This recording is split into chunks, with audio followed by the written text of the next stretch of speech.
সবাইকে পবিত্র মাহে রমজানের শুভেচ্ছা।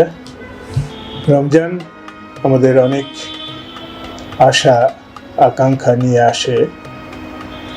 সংযমের মাস।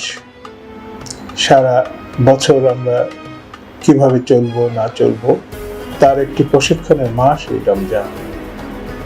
কিন্তু রমজানে আমাদের স্বাভাবিক জীবনযাত্রা এবং খাদ্যাভ্যাসে যে পরিবর্তন ঘটে, সে পরিবর্তনের কারণে কখনো কখনো আমাদের স্বাস্থ্যগত কিছু বিষয় আমাদের সামনে এসে হাজির হয়। সাধারণত দেখা যায় যে সারাদিন সিয়াম সাধনার পর সন্ধ্যায় ইফতারিতে আমরা যে সব খাবার গ্রহণ করি সেসব খাবার স্বাস্থ্যকর কিনা সেটি আমাদের বিবেচনায় নিয়ে খাদ্য নির্বাচন করা উচিত। অধিকাংশ সময় দেখা যায় যে ভাজা পোড়া খাবারের আধিক্য অথবা মিষ্টি খাবারের আধিক্য এটি আমাদের স্বাস্থ্যগত ঝুঁকি তৈরি করতে পারে। যাদের গ্যাস্ট্রিক জনিত সমস্যা আছে, পেটে হজম জনিত সমস্যা আছে, তাদের ক্ষেত্রে এই বেশি ভাজা পোড়া খাবার পেটের সমস্যা বাড়িয়ে দিতে পারে।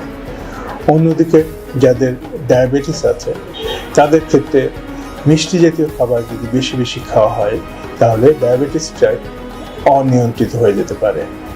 অন্যদিকে ঠান্ডা খাবার, শরবত ইত্যাদি, যাদের ঠান্ডাজনিত অ্যালার্জি, অ্যাজমা ইত্যাদি আছে তাদের ক্ষেত্রে দেখা যায় এই ঠান্ডা শরবত এটি অ্যাজমার বা ঠান্ডা হাঁচি কাশির অ্যাটাকের কারণ হতে পারে। কাজেই আমরা যারা বিভিন্ন অসুস্থতা নিয়ে আছি অথবা সুস্থ আছি তাদের সবার জন্য এই বিষয়গুলি স্মরণ রেখে আমাদের এই ইফতারি খাদ্য নির্বাচন করা দরকার। অন্যদিকে যারা বিভিন্ন ধরনের অসুস্থতায় ভোগেন, যেমন প্রেশার, ডায়াবেটিস, হার্টের সমস্যা, অ্যাজমার সমস্যা, অন্যান্য সমস্যা, রমজানে তাদের ওষুধপত্র যেগুলো নিয়মিত খান সেগুলির কিছু অ্যাডজাস্টমেন্টের প্রয়োজন হয় রোজা উপলক্ষে। যারা 3 বেলা ওষুধ খান তাদের ওষুধগুলিকে 2 বেলায় নিয়ে আসা দরকার। যারা 2 বেলা খান তারা কোন ওষুধগুলি ইফতারিতে, কোন ওষুধগুলি সেহরিতে খাবেন সেটিও চিকিৎসকের পরামর্শ নিয়ে রোজা শুরুর আগেই এটি নির্ধারণ করে নেওয়া প্রয়োজন। আমরা অনেক সময় ধর্মীয় বিধিনিষেধ পালনে যুক্তির থেকে আবেগ দ্বারা বেশি তাড়িত হয়ে থাকে, অথচ আল্লাহ পাক আমাদেরকে যারা অসুস্থ, যাদের জন্য রোজা রাখা অনেক কষ্টকর, তাদের ক্ষেত্রে রোজায় বেশ কিছু ছাড় দিয়েছেন। কাজেই যারা গুরুতর অসুস্থ তারা আল্লাহ পাকের দয়ার সুবিধা গ্রহণ করতে হবে। হয়তো রোজার ঝুঁকি নিয়ে অন্যান্য ফরজ ইবাদত যদি বিঘ্ন সৃষ্টি হয় তাহলে সেটি কোনো ক্রমেই আমাদের জন্য মঙ্গলজনক নয় এবং সেটি ইসলাম বলেও না।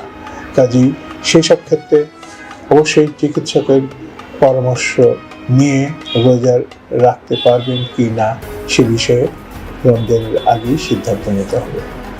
তো আমরা সবাই এই সব স্বাস্থ্যগত বিধিনিষেধ মেনে আমরা সিয়াম পালন করি এবং সুস্থ থাকি, এই আশাবাদ ব্যক্ত করছি। আমরা সবাই রোজা রাখার বিষয়ে যেমন ধর্মীয় বিধিনিষেধ পালন করব এবং স্বাস্থ্যগত বিষয়ের দিকে খেয়াল রেখে আমাদের এই ধর্মীয় বিধিনিষেধ পালন করব। আশা করছি আল্লাহ আমাদের সবাইকে সুস্থভাবে রোজা রাখার তৌফিক দান করুন। আমিন।